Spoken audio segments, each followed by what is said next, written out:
ইসমা কায়া তীরের মুখে আমার বুকে মাইরাছে আমার জাদু কইরাছে আলহামদুলিল্লাহ খুব ভালো লাগছে এই উৎসব পর্যন্ত আমাদের সবাই পরিচিত মানুষ সবু আমাদের লোকাল পরিচিত মানুষ ভালো লাগছে বিশেষ করে আপনারা দেখতে পারেন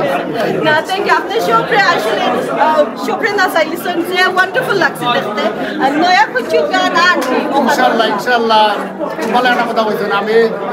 অনেকদিন দেরি হয়ে গেছে আমার গ্যাপ গেছে গান করতাম পারছি না বিজি আসছিলাম ইনশাআল্লাহ এখন ফ্রি হয়েছি আগামীতে আপনারা নতুন গান পাইবা আমার পেজ থাকবো চ্যানেল থাকবো ওখান থেকে আমি গান দিব আপনারা পেজ কি ডাইরেক্ট কই পাবো followers to follow আমি এটা নতুন একটা করছি আগে করছো না okay surprise okay thank you so much thank you Hawa TV থাকলা আমরা হাওয়া টিভি ভিউয়ার্স তুনা কিছু হাওয়া টিভির অসংখ্য ধন্যবাদ জানাই আগামীতে ভবিষ্যতে আরো উজ্জ্বল আরো সাকসেসফুল থ্যাংক ইউ সবাইকে অসংখ্য ধন্যবাদ thank you so much thank you so much